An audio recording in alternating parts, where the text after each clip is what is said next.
Welcome everyone, my name is Sylph, and this is my attempt to beat a hardcore Nuzlocke of Pokemon SoulSilver with only Dark-type Pokemon. The full rule set for this run is listed down below, but put simply, only the first Dark-type encounter in each route or area can be caught. If a Pokemon faints, it must be permanently boxed, no items except held items in battle, party Pokemon levels are limited to the next gym leader or the final league member's ace, and finally, the battle mode must be put on set at all times. HeartGold and Soulsilver, perhaps the greatest Pokemon remakes of all time, and, well, it's looking like it might stay that way if I'm honest. Today we're going to be attempting a run that has never been done before, and there's good reason for this. The encounters are just an absolutely crazy situation, but I think I've found a way to make it possible. There are a lot of Dark types available in the entirety of these remakes, however, a lot of them are limited to the post-game, and on the face of it, it seems impossible to complete a run since the first available Dark type seems to be Umbreon around the 4th gym, but there is an entirely legitimate way of circumventing that, and I can't wait for the challenge. Speaking of challenges, before we get into it, I'd like to introduce you to a game that has been incredibly fun and challenging for me in my downtime. Frag Pro Shooter, the sponsor of today's video. Frag Pro Shooter is a free-to-play mobile shooter game with more than 100 million players worldwide. If you haven't heard about Frag before, you're definitely missing out. There are 100 unique characters available that you can play as, and you basically choose 5 of them to build your dream team and create your own strategy. You play as one character, but you manage a team of 5 and can swap between them depending on what role you want to fulfill at the time. Your objective? Destroy the enemy bunker first to win and lower the opposing team's points to 0. But watch out, they'll be heavily guarded.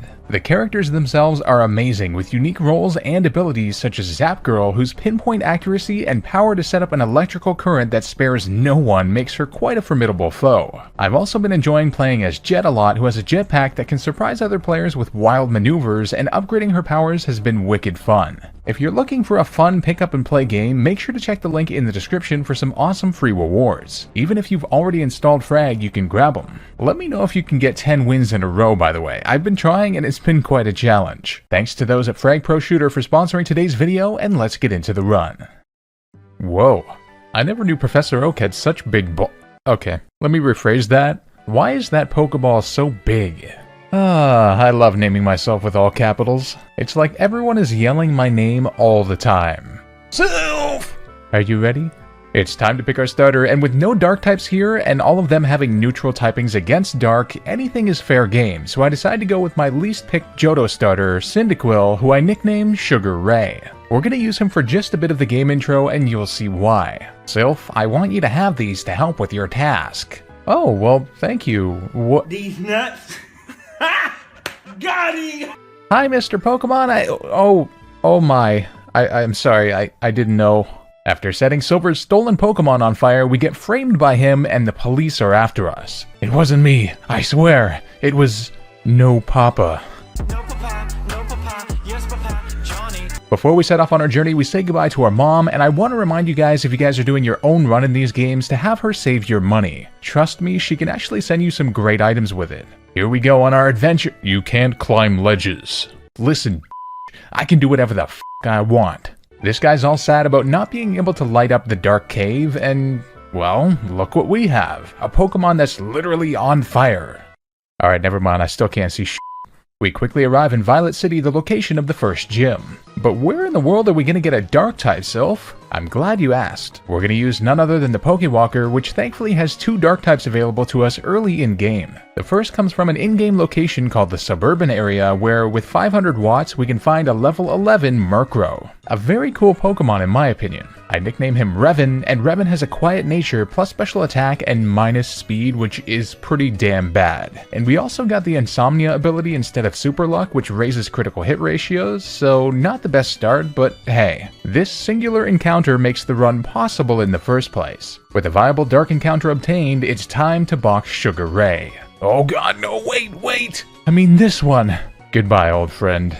The Sprout Tower provides some amazing training for Revan, as not only are the Bellsprout weak to us, but they also give attack EVs. Right before the Elder, I'm realizing with Murkrow obtained at level 11, there's no way we can face him with Revan alone and not pass the level cap, so Sugar Ray, call it a comeback. I just send him out into battle before immediately switching to Revan, who's able to sweep through the Elder's Pokemon with relative ease and remain at the level cap of 13. Nice. It's time for the Violet Gym, which always saves us because we can skip right past all the trainers. The first gym leader is Faulkner, a flying type trainer, and I'm not sure how to feel about our chances, but there's not much we can do with only one Pokemon, but go for it. He leads with a Pidgey, and I go for Pursuit right away, but it barely doesn't kill on what must be like 1 HP, then he hits us with Sand Attack.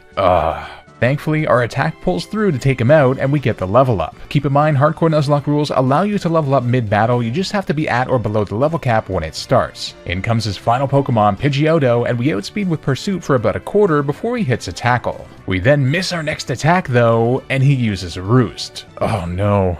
Our lowered accuracy plus his Pidgeotto being able to get Roost recovery more than we're able to do damage results in a brutal back and forth, and in the end, there was just no hope as he takes us down with a third health left. This is gonna be tricky. As per the rules, we're forced to wipe to the start of the game, so see you when we get back. Attempt number 2, and I'm feeling a little bit better. We have a new Murkrow which I named Revan 2, and this is his dark side variant. You Star Wars fans out there will know what I'm talking about. Revan was initially a Jedi, but grew stronger with the dark side, and hopefully our Murkrow does the same. We got a neutral nature this time, and our attack seems to be slightly higher IV'd, so let's see if we can make this happen. I thought with our higher attack we'd KO the Pidgey, but nope. Again, just barely survives and hits us with Sand Attack before we can take him down. We hit Pidgeotto like last time, and then he uses Gust for a quarter before we actually hit him again this time, and this time he didn't use Roost.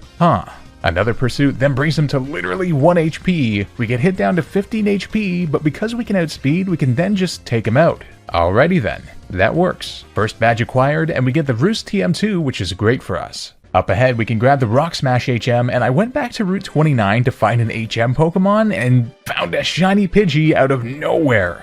We've definitely found some shinies before in our runs, but I think this has to be the earliest one ever. I catch it and nickname it C3PO because, well, he's golden. After catching a Rattata, we can officially use Rock Smash, and I head to the Ruins of Alph to smash the rocks here. Yes, you can get fossils here, but you can also get shards, which you can then head to this berry dude in Violet to exchange them for amazing berries, including citrus berries if you get the right color. Pretty amazing for early game. Up ahead, we can also grab the Shell Bell item for recovery, and we arrive at Union Cave. Now, we have a problem here. Revan is getting overleveled, and quickly. Thankfully, we have a Saving Grace, our second and final dark Pokemon we can get from the Pokewalker. It offers a special event location called Rally, which has a really cool encounter for us, Sableye, which is available after 1000 steps at level 15. We catch one and nickname it Treya, and Treya has a hasty plus speed and minus defense nature. She has the Keen Eye ability, so its accuracy can't be lowered, and Treya helps with the XP load a lot, and also allows us to battle effectively against rock types with Nightshade, which otherwise might have been a problem. Our journey brings us to Azalea Town, which has some Team Rocket shenanigans going on, and our good buddy Kurt says that he's gonna go give them a lesson in pain. He then proceeds to fall down the Slowpoke well and breaks his back. How'd that lesson go, my friend? Treya ends up being amazing against the Rockets with her normal immunity and poison resistance. What a monster. Man, these poor Slowpokes having their cut off. What? Tails. I said tails. Don't know why they decided to bleep that, weirdos. With that, it's time for the second gym, the Bug-type Azalea Gym. Normally we have a bit of trouble here, but Revan learned Wing Attack recently, which performs amazingly through the trainers. However, we have an issue. A big one. There's a double battle up ahead that is forced because we have to flick the switch, and Revan is already too high leveled. The only way we can avoid it is by not having two Pokemon, so... oh boy. I'm forced to deposit Treya and only bring Revan to make it to the next gym leader, Bugsy. Bugsy only really has one threat against us, but it's a big one, his lead, Scyther. He goes for Focus Energy on his first turn, then Super Effective Wing Attack does big damage, but he has a Citrus Berry. He then hits us with Quick Attack, but thankfully no crit, and another Wing Attack takes him down just barely even after his berry. That could have been terrifying if he had used U-turn, which would have been neutral on us, but I did have Roost, which we could have used to heal since he'd have to switch into either Kakuna or Metapod, which was my initial plan. Regardless, we got lucky with his move choices and the damage range. From there, both his Kakuna and Metapod are easy one-hit KOs with Wing Attack for the win. Nerve-wracking after that focus energy though, that's for sure. Before leaving the town, Silver challenges us to battle, and I really have to watch the level cap here as it only goes up by 2 to 19, which Revan is already at. He leads with a Ghastly, and I lead with Revan for the instant KO with Pursuit. In comes Croconaw, and I hit him twice with Wing Attack merely for the damage. He hit his second Scary Face, so this confirmed what I was going to do anyway. Switched to Treya here to share the XP, and we're able to take him down with Nightshade after getting hit by one Water Gun. His final Pokemon is Zubat, and I tried to flinch him with Astonish, but it didn't work twice in a row, so we got hit with a 55% accuracy Supersonic, but thankfully we made it through for a third hit and the KO. Not bad. Leading into the Azalea Forest, this old lady says, "Stay out of mischief." Looking at the Pokemon we're with, you're not going to listen to her, are you? After catching the Farfetch'd, we're given the Cut HM, and I quickly rush back to their house to test something, and how did you guys get back here before me? Lots of people don't know this, but if you come back here, the kid actually gives you the charcoal item, which I have a feeling will be useful for later. Goodness gracious, are you okay, my dude? Interestingly, Sableye learns Headbutt of all moves, so I teach it to her for some extra damage output. I'd have imagined a Sableye would just kind of fly through objects it tried to headbutt, but I digress. At the end of the forest, the Kimono girl is looking for the exit, and I was about to tell her, but oh yeah, follow that thing, why don't you? The creepy, demented ghost through the dark forest. Real smart. Avoiding all the trainers I can, we arrive in Goldenrod City where the next gym is. I decide to hit up the department store to grab some TMs like Protect for a particular reason. It's time for the Goldenrod Gym, a normal type gym, and Treya is perfect here, being immune to all their stab moves, although we did have a challenging time with a Snubble due to it having Intimidate and Bite, but we pulled through. Before the gym leader, I make sure to teach Treya the Protect TM we bought, and something occurs to me. I head north of Goldenrod to Route 35 where we can grab the Payback TM, which not only gives us same type attack bonus or stab, but also doubles in damage if used after the opponent moves. After theory crafting for this battle, this might be our only hope. The third gym leader is the infamous Whitney, and she leads with the Clefairy as I send out Revan. I hit it with Wing Attack for over half, but her Q-Charm ability activates. Uh-oh. She uses Mimic, and then we're unable to move on the next turn, so she hits us with Wing Attack, but it doesn't do too much, and thankfully we're able to move on the next turn to take it out and get some Shell Bell recovery. Her last Pokemon is Miltank, and this thing is terrifying. You might think Treya is a go-to here, but don't forget that she has the Scrappy ability, meaning she can hit ghost types with normal stab moves. We got hit below half with Stomp before hitting her with Wing Attack, and our Shell Bell brought us just above half, so I went for another attack, and she hit us down to just 2 HP with Stomp, and we flinched. Absolutely brutal. I'm forced to switch now, so in comes Treya, and Whitney went for Rollout. Exactly what I was hoping for, since we can cancel the chain with Protect if it starts getting too strong, but then she misses her next one as I hit her hard with Payback on the next turn. She then hits us with Stomp, and we flinch again. Oh no. Another hit brings us to just 14 HP before our Berry, but we flinch again! Another Stomp brings us to just 8 HP thanks to our Berry, and Double Power Payback is able to do the job. Whew. Honestly, Payback is the only way we could have done substantial damage, so I am very grateful it was available this early. Third badge. The police are after me again, and this time I have a creepy demon hiding behind me. Totally not conspicuous. This guy in the gate says, "I cannot take bug types." Okay, if you said I can't stand bug types, I'd understand, but take? That is a, weird choice of words, my dude. Talk about conspicuous. Up ahead, we can grab the Quick Claw and the Dig TM from this secret fence entrance, as well as the Soothe Bell, which is going to be very important shortly. Alright, I have something written here in my script about using the Squirt Bottle on Sudowoodo, but I am not saying this out loud, so moving on. We next arrive in Ecruteak City, and heading to the Pokemon Center we encounter Bill, the creator of the PC, and he has something very important for us. If we go back to his house in Goldenrod now, he gives us none other than an Eevee as a gift, our next encounter. I nickname him Crate, and Crate has a hasty plus speed and minus defense nature. I make sure to put the Soothe Bell on him right away to raise his friendship. Going east of Ecruteak to Route 42, we can find the Shadow Claw TM, amazing for Treya since she doesn't learn it until level 39 by level up. Our next objective is not dying in the Burn Tower, and not because this place is 3 seconds from collapsing on itself, but because No Papa is here and he's very angry that we even looked at the legendaries below. The only real difference here was Magnemite, but we had Rock Smash on Treya, which helped, and Croc and I used Scary Face, which only powered up our payback further, so we managed quite well. The Ecruteak Gym is up next, and although we have a type advantage here, I've definitely learned not to underestimate it. Revan absolutely annihilates all the trainers with Pursuit though, as he's a surprisingly fast unevolved Pokemon with a 91 base speed. He also learned Assurance, which I replaced Pursuit with since AI opponents rarely switch anyway. Before the gym leader, I decided to teach him the Taunt TM we got, as I feel that might be very helpful moving forward. The 4th gym leader is Morty, the Ghost Trainer. He leads with a Ghastly, and Assurance is an immediate one-hit KO. In comes his Gengar next, and here is the key. Normally his Pokemon are terrifying because they can outspeed and put you to sleep, but Revan has Insomnia, so he can't do that. The best he can do is Resisted Shadow Ball, which does almost exactly half, then Assurance brings him to a quarter before his Berry, and our Berry brings us above half, so I think we can survive another, and we do with just 2 HP left. Closer than I thought, before we can then KO him. I thought he'd go for Hypnosis at some point, but did he somehow know that we had Insomnia? Now, if my calcs are correct, the speed tier is very close with his Haunters, so I decide to play it safe by switching into Treya, who gets hit by 2 Nightshades in a row before Payback obliterates him. His final Pokemon comes out, a higher level Haunter, and here I go for Priority Shadow Sneak we learned recently, and it actually KOs. Amazing stuff. Our travels bring us to the Pokeathlon Dome, where I was hoping for an amazing team development, but upon doing further research I found out that yes, the Dust Stone can be obtained here, but only after you get the National Dex, and the same goes for the Bug Catching Contest too.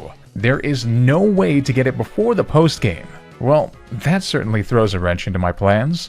Oh, Fente, I am not in the mood right now. Well, hopefully this guy will help us, and don't even ask me how to pronounce his name. He's gonna let us know when the Safari Zone is open, which might help our odds a bit. Upon arriving in Olivine, we can pick up the Good Rod from this dude, which is gonna be crucial for an encounter of ours later. While traveling to the next town, we can grab the Pluck TM, which I'm actually gonna teach to Revan since it has the same power as Wing Attack, but with the additional benefit of stealing berries too. We arrive in Cianwood City, one of the most nostalgic places in Pokemon for me for some reason, and... Hey buddy, sorry for scaring you earlier, I hope you're okay. It's time for the Cianwood Gym, a fighting type gym. Now, on the face of it, fighting seems terrifying, being super effective against the type that we're working with, but one of our Pokemon is a part flying type, which is super effective against it, and the other is part ghost, which is immune to it, so a very interesting type dynamic as Revan is able to sweep through the trainers with relative ease. With that being said, the gym leader Chuck is a different story. His team is still brutal for us. After theory crafting for a while, I think I've found out our only option, but it's very risky. He leads with a Primeape, and I lead with Revan. I was hoping for the KO here with Pluck, but Primeape just barely survives and uses Double Team. He then Hyper Potions, and we miss our next Pluck, but we can outspeed on the next turn to bring him back to the red. Then he uses super effective Rock Slide, but as I thought, we survive on just 13 HP and can KO him on the next turn. In comes an even bigger threat, Poliwrath. Surf is a 2-hit KO on both our Pokemon, so I can't switch. But here's part of my plan. I outspeed him and use Roost, then he tried Hypnosis not knowing that we're Insomnia. Well, that answers that question. I then use Pluck, which steals and uses his Citrus Berry, and then he hits us with a Body Slam to below half. Pluck did just barely less than half though, so I decide to just kind of spam Roost until he uses Body Slam again, not Surf, as we could get to a point we can survive 2 of them. He keeps using Surf though, so it's too risky. I know the AI randomly selects moves when we're within KO range, so I just go for Pluck. We don't get the high roll though, but he went for Focus Punch, so it was a free hit. However, he now Hyper Potions, but this time our Pluck gets a slightly higher roll, so we might be able to do it now, and we do. Oh man, that was way too close for comfort, but we did it. After getting the Fly HM from Chuck's wife, I use it on C-3PO as I'm not sure I want to get rid of Pluck on Revan just yet. A shiny Pokemon flying us around. Just beautiful. After curing Amphi atop the Olivine Lighthouse, we get an important call for once as informs us that the Safari Zone is now open. Thank God, because we need new encounters. A long journey has us finally arrive, and there's one hitch in our plans. After completing his first task, in order to get the biomes that we need, we have to wait for him to assign us our next task. So I put the game down for a while. An excruciating wait later, and he finally calls us to let us know that he's ready, and in the end we're able to fish in the wetland biome after placing 10 objects, netting us none other than a corefish. Why are you so difficult to find? We catch it successfully and nickname him Bane, and Bane has a hardy neutral nature. Oh, we also battled these two trainers, and I was like, aw, a cute couple. But, okay, you two totally know what you're doing here. Due to our extraordinarily limited encounters and the fact that the Safari Zone encounters are harder to obtain and have different biome areas, we have one more encounter we can grab here that will also evolve into a dark type, a Larvitar in the mountain biome. I nickname him Tyrannus, and he has a sassy plus special defense and minus speed nature, which is meh. A ton of grinding later, and we have a few team upgrades for the first time. First, Bane evolves into a Crawdaunt, giving us some powerful water coverage and is definitely a fave underrated Pokemon of mine. Shortly after, Tyrannus evolves into a Pupitar and learns Payback too, a good move for him. As the nighttime descends upon us, we also had an additional evolution as Eevee's friendship is finally high enough to evolve him into a beautiful Umbreon. Oh man, it looks so damn cool on the overworld at night. Gorgeous. Up ahead at the Lake of Rage, we can pick up the Choice Specs, a great item, although we have all primarily physical attackers. Bane also hypes himself up and tells us he's a big boy, so it's time for his rite of passage test as we pit him against a shiny Gyarados. Not only does his Hypercutter ability block Intimidate, but I also taught him the Rock Tomb TM, which does good damage and lowers his speed, so Bane passes the test with flying colors. In the Mahogany shop, Lance hyper beams a man to death, all in a day's work, and we finish off the Rocket hideout. During the process, we found the Thief TM, which is great since it's very hard to find type boosting items in this game. Our battle with Team Rocket admin Petrol went amazingly well since Tyrannus ended up being an incredible counter to him, taking down his Zubat, Coughing, and Raticate with Rock Slide while resisting every single one of their moves. Feels like we're finally having some momentum on our side. Hey, no, wait! My Murkrow's in love with you! Don't leave! From our humble start as a young boy on a heroic effort, we've teamed up with not only someone who just murdered a human, but also commands us to mass slaughter electrodes. This wouldn't have anything to do with this whole dark theme we've got going on, would it? The Mahogany Gym is upon us, an Ice-type gym, and Kraid is able to do a great job tanking most attacks and slamming abominations like this with Bite. Now, I've decided to come here next because the level cap is actually lower than the Olivine Gym. The 6th gym leader is Price, the Ice-type trainer, and his team is a bit concerning, but I come up with a plan and set up Crawdaunt accordingly with a Hardstone attached that we got from an Onix using Thief. Let's see if it works. He leads with a Seal, and I send out Bane. Here's the amazing thing, Bane learned Taunt right at the level cap, so now I prevent Seal from using Hail or Rest. I then repeatedly hit it with Rock Tomb to drop its speed, and all it can hit us with is Icy Wind, which also lowers our speed. He did heal, but by timing our taunts correctly, we could take it down with only 22 HP damage. In comes Piloswine next, and I didn't want to teach Bane Surf yet because we're waiting for a physical move, and the move deleter is way further down the line, so we get hit by Mud Bomb before I hit him with Rock Tomb to drop his speed. He then missed his next one, and we hit him with Bubble Beam down to the red before his berry activates. Another Mud Bomb brings us to just 21 HP before we can then take him down. His final Pokemon is Dugong, which can be quite annoying, and I thought we could get a taunt off on him, but we're too low, so I switched to Treya as he hits us with Aurora Beam. I use Fake Out for the priority flinch, then start hitting him with Rock Smash, hoping for the defense drops. We didn't get one though, as we're both brought to a third, so I switch into Crate and I use Tail Whip to lower his defense as I don't want him to heal again, but he uses Rest. Ugh. From there though, I can use Tail Whip a few more times before a few bites do the job after he heals, with us at about half. Whew, a bit messier than planned, but we pulled through. Up next is the Olivine Gym, led by the Steel Trainer, Jasmine. Her team had me a bit stumped, but I ended up teaching Umbreon the Dig TM ahead of time, and he's able to take down both of her Magnemites with a 4x super effective outspeed. In comes her final Pokemon, Steelix, so I switch into Bane, who gets his defense lowered. I then use Bubble Beam, but it doesn't KO, and her berry activates, but her Iron Tail is resisted by us, so another takes her down for the 7th badge. Infiltrating the radio tower, we get to don a Rocket uniform, and man, Crawdaunt fits in so well as a Team Rocket Pokemon, it's not even funny. We sneakily creep into the building and... No, Papa, not right now, please! Arriving at the director's office, we get absolutely bamboozled by Petrol, who challenges us to battle. Now, normally the big threat here is his self-destructing Pokemon, but this time we have a Ghost type thankfully, so we can avoid it. At least for the first few Pokemon, as we got poisoned and brought too low. However, a combination of Crate, whose defenses are fantastic, and Pupitar, who's also a great option who resists both self-destruct and poison moves, was able to complete the job with Hardstone-boosted Rock Slide. While going after the card key in the basement, No Papa challenges us to a battle, and I was actually prepared this time. He leads with Golbat, and we got flinched by Bite and then hit by Confuse Ray.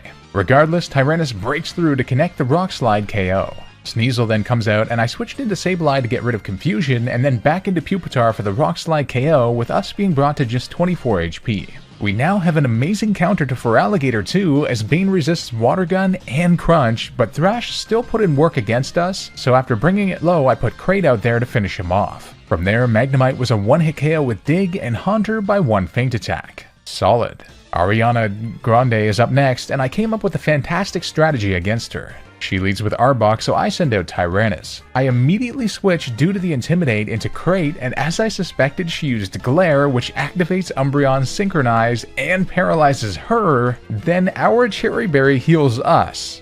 Oh my god. Dig does big damage, and she paralyzes us again, but we still outspeed and take her down with Feint Attack. Murkrow comes out, so I switch into Tyrannus, who KOs it in one Rock Slide after being hit by Nightshade. Her final Pokemon is Vileplume, and I switch into Revan, whose Insomnia ability causes her to fail Sleep Powder, and then Pluck takes her down in 2 attacks. Sometimes you gotta give yourself credit for playing well, and that was hilariously OP.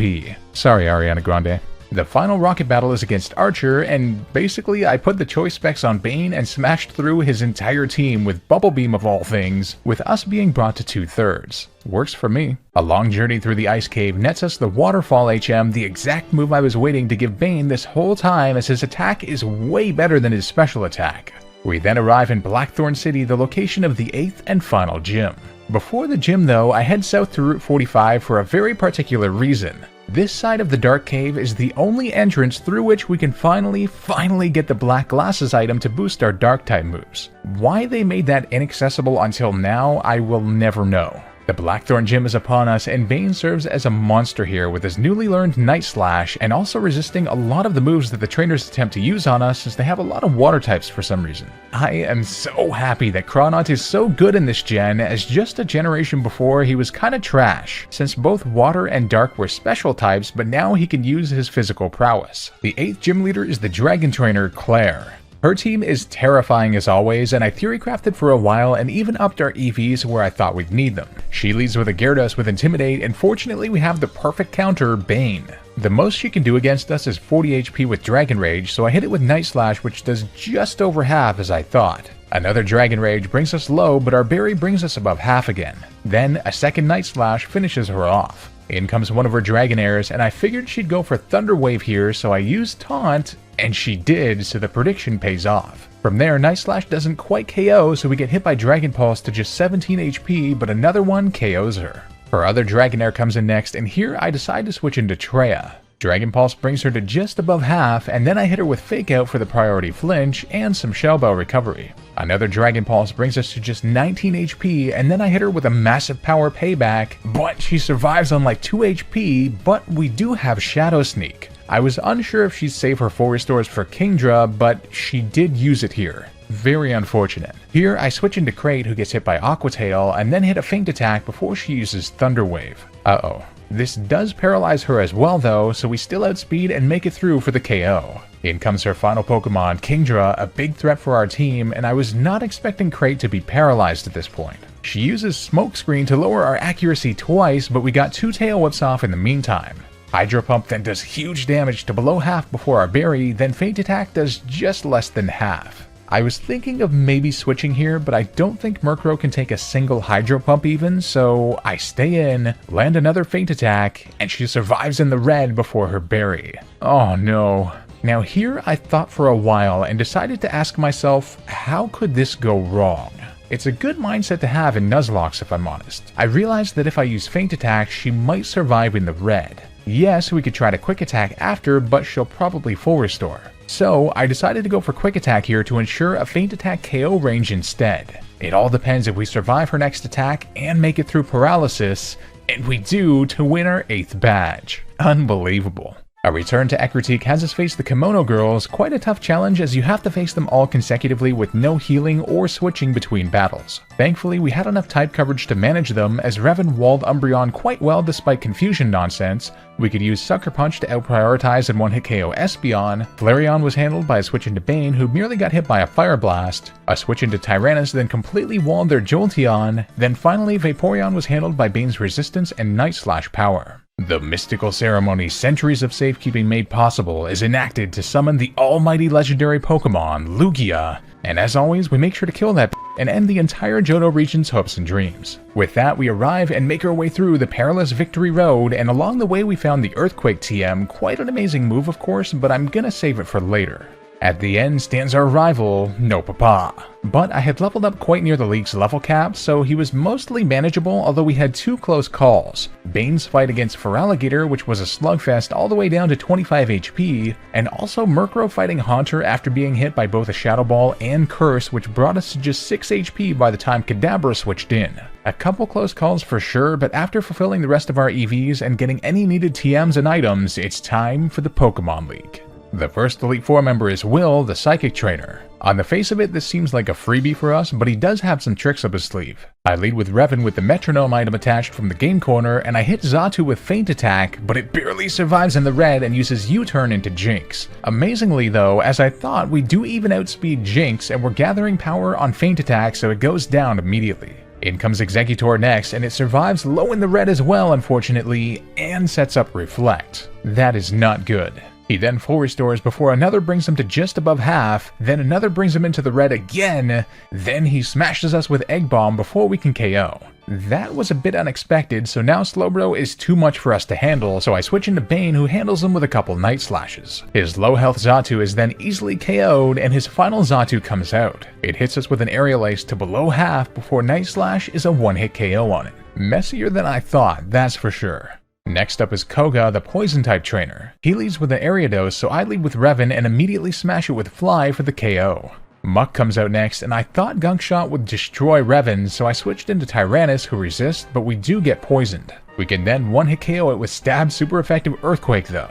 Next up is Fortress, so I switch into Treya so he can't self-destruct, but he switches into Venomoth. Here, I merely switch into Bane who gets confused by Supersonic, then hit by Gust, but we make it through for the Rock Tomb KO. Fortress is then a switch back into Treya, but then he switches into Crobat. We hit it with Shadow Claw on the switch, then he gets a crit with Wing Attack to take us all the way to 40 HP. Yikes. Payback then brings him low before his berry, but I have to switch here. I tried to go into Tyrannus, but we missed Rock Slide since he went for Double Team, and Poison was bringing us too low, so I switched into Crate, who finished him off with several Feint Attacks as he healed and brought us to just 39 HP in the process. His final Pokemon is Fortress, who can't hit Treya with anything that he has, so it is a very long grind, but eventually we take it down with a combination of Shadow Claw and Payback. The third Elite Four member is the Fighting Trainer, Bruno. Again, fighting seems terrifying for us, but we do have our secret weapon. He leads with a Hitmontop, and I send out Revan, who immediately KOs him with Fly after being hit by Quick Attack. In comes Hitmonchan next, and since we outspeed, we can use Fly to avoid the Ice Punch and KO him as well. In comes Onyx next, so I'm forced to switch into Bane, who can one-hit KO him with a Wave Incense boosted Waterfall after he just used Sandstorm. Hitmonlee is up next, a big threat now that Bane is out there, but I have a plan for this thing.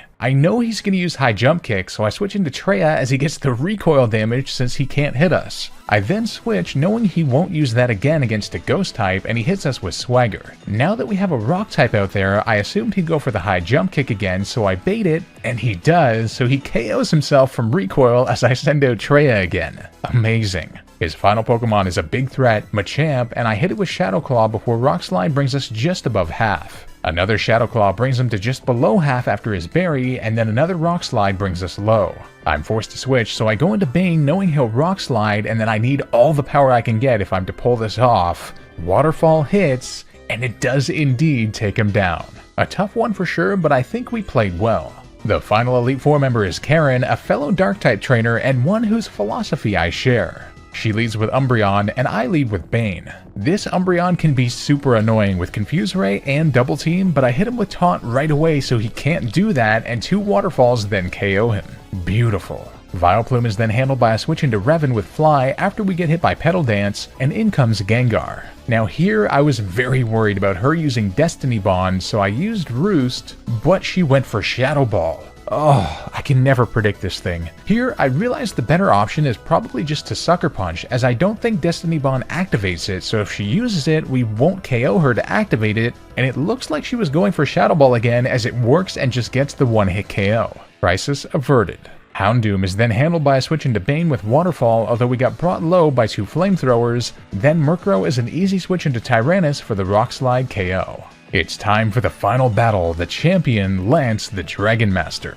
This battle is absolutely terrifying. We have no ice coverage for his Dragonites, so I thought forever about what it is we could possibly do. With the best plan I have, it's time to see if we can emerge victorious. He leads with a Gyarados, and we've learned that Bane is a perfect counter. I use Rock Tomb first this time so that we can then outspeed him on the next turn with Night Slash, and the plan works as we get a crit to take him down. Not sure if we needed that, but grateful for the high crit ratio regardless. In comes one of his Dragonites, and I know he'd send out the one that has Thunder against Bane, so I switch into Tyrannus, who's immune. We then get hit by Dragon Rush low on the next turn, then land a Rock Slide, but no KO. I have to switch, so I send in Crate, and Dragon Rush hits for just less than half before he misses the Hyper Beam, so I got a Tail Whip off. He then hits a Hyper Beam, and gets a crit down to just 7 HP before our Berry. Holy, that was close. Our next feint attack then just barely doesn't KO. Knowing he has to recharge, I take the chance to switch as I'd rather have him heal when I'm prepared,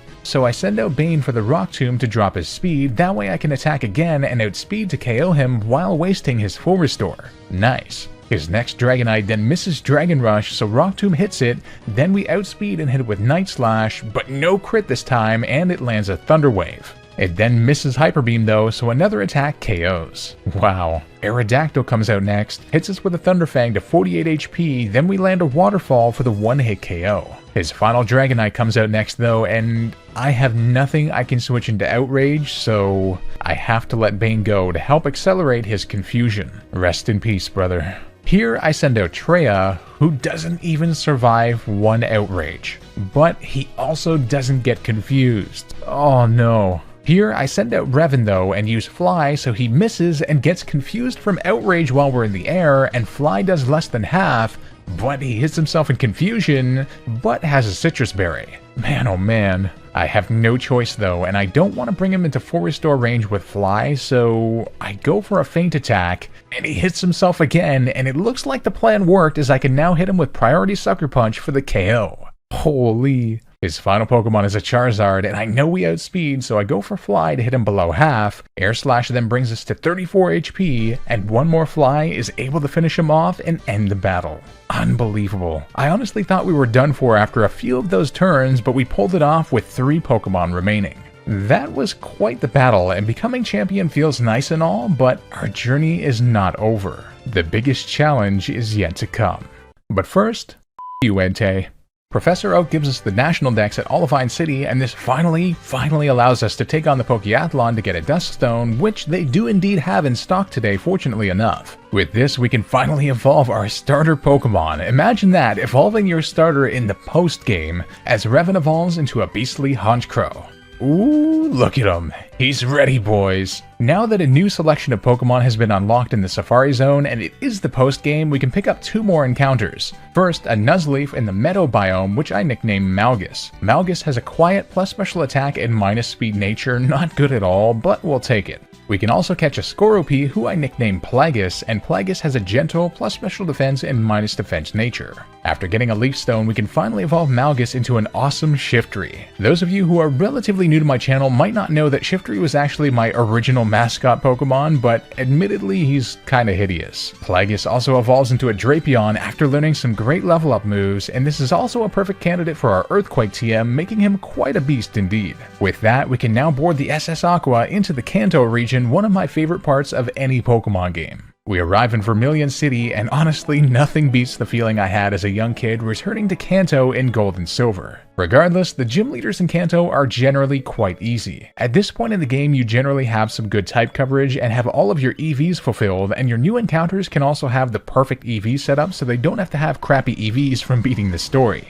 As such, Lieutenant Surge, for instance, was an easy job for Plagueis with Earthquake and High Speed, but I made sure to use a PP up in case Electrode double-teamed us into Oblivion. Up ahead past Saffron, we can go to Route 7 during the nighttime for a 5% chance for our next encounter. It takes a while, but eventually we did find it, a Houndour, which is only available in the post-game for some reason. I threw an Ultra Ball and then immediately realized, oh god, it has Roar, but it just used Ember, but I am taking no chances this turn and throw my Master Ball. I name her Xana, and Xana has a hasty plus speed and minus defense nature. After some grinding, Xana evolves into a beastly Houndoom, such a cool team addition. Erica's gym, for instance, gets absolutely slaughtered by her with Flamethrower, and there was not even a chance. We eventually arrive in Pewter City, where we thankfully now have Malgus to take care of rock, water, and ground types, and every single one of Brock's Pokemon is 4 times weak to grass, so yeah. Malgus is a monster. After the battle, we have our final evolution too, as Tyrannus finally evolves into a Tyranitar, one of my favorite Pokemon ever. Leading to our final destination on Route 28, we can find our final encounter, a Sneasel, which is only available after you get all 16 badges, which is completely ridiculous. We're not going to use it, but I do catch it and nickname it Ventress for the memories. Speaking of memories, we can take one last photograph with our team before the ultimate challenge, Mount Silver.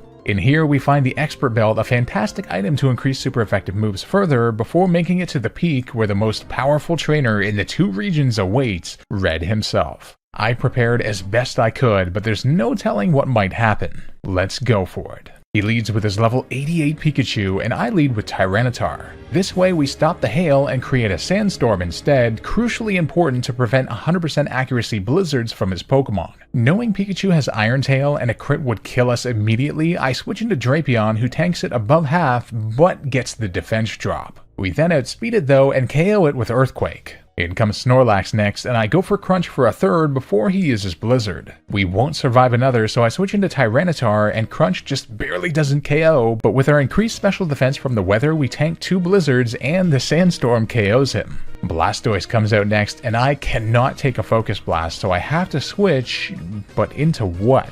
I end up going into Crate, our best defensive Pokemon, but not only does he land Focus Blast, but he gets the special defense drop too. Oh no, not good at all. He misses his next one, but we miss Toxic as well. Why? He hits his next one, we survive on just 40 HP and finally land a Toxic. I'm forced to switch, so I send in Revin, but he gets another special defense drop. How? I can't even land a Focus Blast when I try. I go for Fly, but he outspeeds and hits a 70% accuracy Blizzard and instantly KOs. How is he hitting all these moves? That would have been amazing with toxic damage mid-air, but nope, our starter is dead. Here I send in Malgus though, who can KO with Razor Leaf immediately. Charizard comes out next, which is an easy switch into Tyrannus, who tanks 2 Flare Blitz to KO it with 4 times super effective Rock Slide. Lapras comes out next, and I know he's going to go for a water move, so I switch in Malgus, who tanks it and responds with an Expert Belt boosted Leaf Storm, which I kept for additional power, and I was worried as Lapras is quite bulky and has ice moves, but it gets the job done. In comes Venusaur, and we have the perfect counter, Xana, as he goes for Sludge Bomb, but he gets a crit to bring us down to just 2 HP, but the Sandstorm then takes us out. Are you kidding me? I go into Plagueis here for some damage with Crunch before Sludge Bomb KOs him as well. This is bad. I send Malgus out, and Feint Attack just barely doesn't KO before he gets slammed with Sludge Bomb. I was hoping the Sandstorm would do him in, but nope. Survives on like 1 HP. Well, this is the end. I send out Crate, and Quick Attack is tempting, but I know he'll full restore, so I go for Feint Attack, which does like nothing. I hit him one more time to below half before Sludge Bomb takes down Crate. Our final Pokemon is Tyrannus, but we get outsped here, and he uses Sleep Powder. Oof, worst possible scenario. He then hits us with Giga Drain. We survive in the red thanks to Sandstorm, but he gets Recovery too. But we wake up and land a double power payback which obliterates him. No way. I was stunned. This victory, this run, this was special. I can't believe we got taken down to just one Pokemon. Honestly, I thought we had this pretty easily, but we had such bad luck towards the end. Regardless, we did it. We beat a Pokemon SoulSilver Hardcore Nuzlocke with only Dark-type Pokemon, and what a fun adventure it was with some really cool Pokemon choices. I hope you also had fun with the run, and if you did, don't forget to hit that subscribe button as it really does help a lot and grows our community. A huge thanks to my YouTube members and patrons who make these videos possible. If you'd like to support and get your name up here, the links are also down below. If you enjoy, drop a like down below to help the video out and leave a comment letting me know what kind of run we should do next, and I'll see you guys for our next challenge video.